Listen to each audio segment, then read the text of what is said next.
बहुत स्वागत है आपका दी 1 मिनट शो में। आपके साथ मैं हूं संयम जैन। देश में सबसे बड़ी हीरे की खदान मध्य प्रदेश में छुपी हुई है। मध्य प्रदेश के छतरपुर जिले के बख्शवाहा क्षेत्र के जंगलों में देश की सबसे बड़ी हीरे की खदान है, जहां पर खुदाई के लिए कटने वाले हैं अब 2.25 लाख पेड़।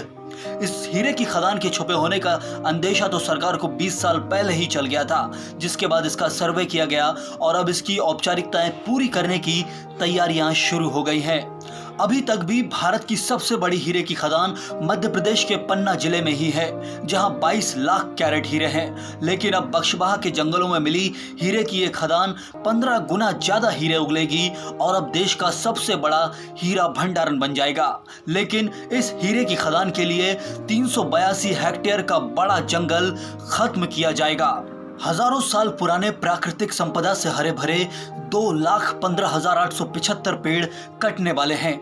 पर्यावरण को इतिहास के अब तक की सबसे बड़ी क्षति अब पहुंचने वाली है, जिसके नुकसान की भरपाई हीरे की खदान से निकलने वाला कई हजार करोड़ का राजस्व भी पूरा नहीं कर सकता। बुंदेलखंड की जो जमीन इतना हीरा उगलती है, वहां के लोग आज भी भुखमरी और बेबसी के शिकार हैं। देश की सबसे बड़ी हीरे की खदान मध्य प्रदेश में बुंदेलखंड क्षेत्र से मिलने वाली है, जहां पर पहले से एक पन्ना जिले में हीरे की खदान मौजूद है।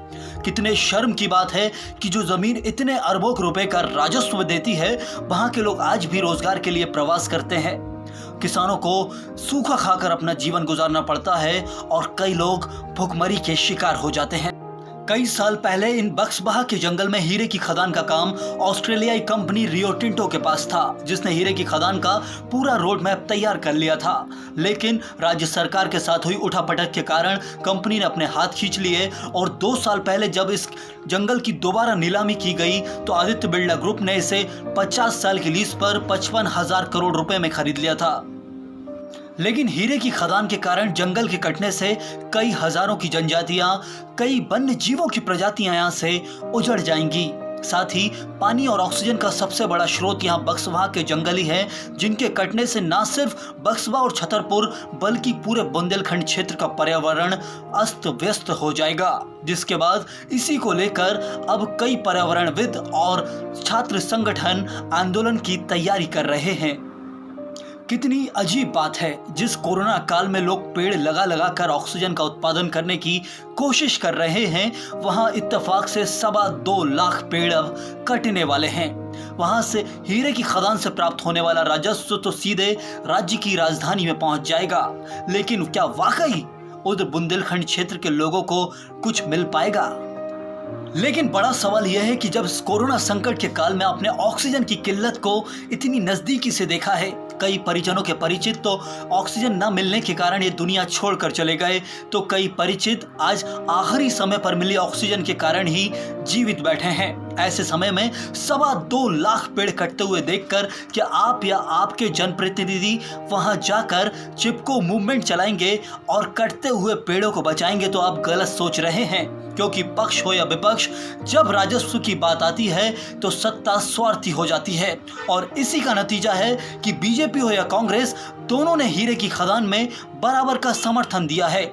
इसलिए जंगलों को कटने से अब रोक सकते हैं तो वो पर्यावरणविद और समाज सेवी संगठन और आम आदमी हैं। लेकिन आपके जनप्रतिनिधि वहां जाकर पेड़ों को बचाएंगे तो आप ये गलत सोच रहे हैं। वहीं कई लाख पेड़ों की हत्या के बाद, कई जीवों की हिंसा के बाद हीरे की खदान से निकलने वाले राजस्व से शायद आपके पेट्रोल के दाम में 1 या 2 पैसे की कमी आ जाए, वो भी शायद। लेकिन फिलहाल तो इन पेड़ों की कटाई को रोकने के लिए सुप्रीम कोर्ट में एक याचिका दायर कर दी गई है। वहीं कोरोना संक्रमण काल खत्म होने के बाद कई पर्यावरणविद, कई समाज सेवी संगठन और बच्चों के संगठन बख्शवाहा के इन जंगलों में पहुंचकर पेड़ों की कटाई को रोकने में अपने प्रयासों को सफल बनाएंगे। 2.25 लाख पेड़ कटने के बाद जितने हेक्टेयर की भूमि हीरे की खदान के लिए दी जा रही है, उतने ही हेक्टेयर की भूमि एक नए इंसानी जंगल के लिए दी जाएगी। यह प्रस्ताव है कलेक्टर छतरपुर का। मतलब हीरे की खदान के लिए 382 हेक्टेयर भूमि को दिया गया है, तो उतनी ही 382 हेक्टेयर की खाली भूमि नए जंगल के निर्माण के लिए दी जाएगी। यदि इंसानी आपदा से बचने के लिए इंसानी जंगल बनाना इतना ही आसान है और प्रकृति के सारे स्रोतों को वापस पा लेना इतना ही आसान है, तो फिर तो हमें इंसानी जंगल बसाकर पुराने प्रकृति के सारे जंगलों से सारे स्रोत पूरे निचोड़ लेना चाहिए।